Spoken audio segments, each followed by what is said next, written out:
second half.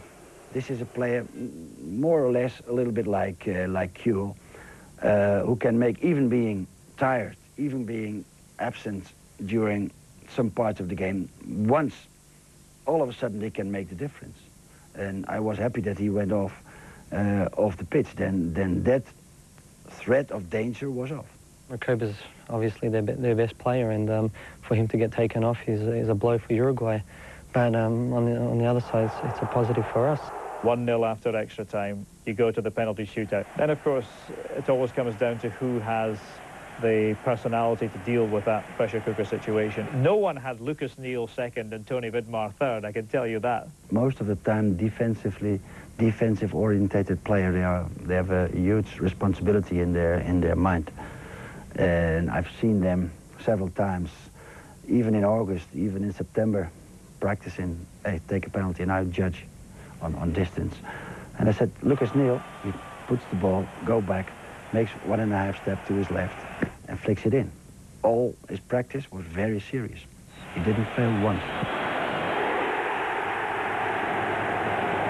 And Vidmar in Holland is a good defender. He's not a striker, he's not but if you see him play, he knows what to do.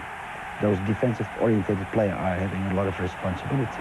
Then you put them on the list.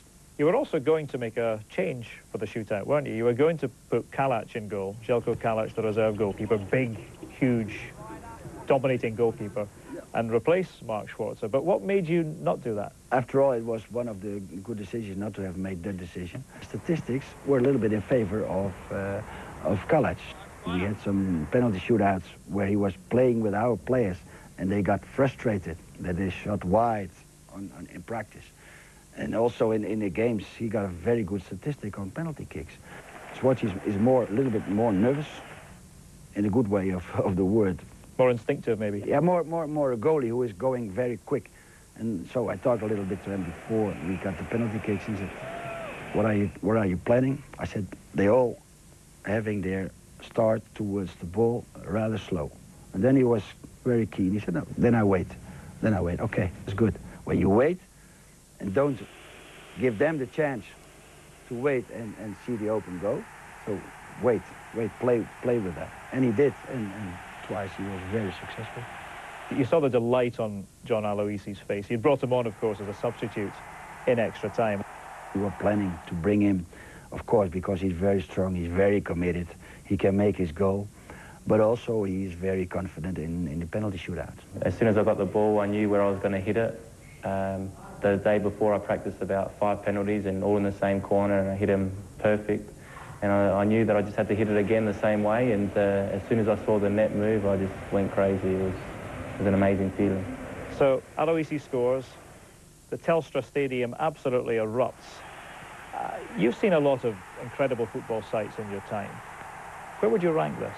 I saw people around, they were crying, some were drinking also, but they were crying, and they were so emotional that they felt this was history after 32 years for them. It was relief of frustration, whatever, and they enjoyed it so much that I enjoyed it also. 83,000 people going crazy, and then the 20 million Australians that stopped for those 2 hours to watch the game.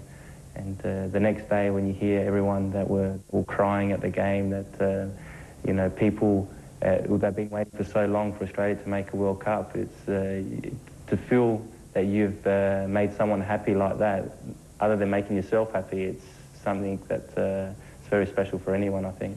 I had the experience of a few World Cups, of Champions League finals or semi-finals with this eruption of joy. I had it, but it's difficult to compare.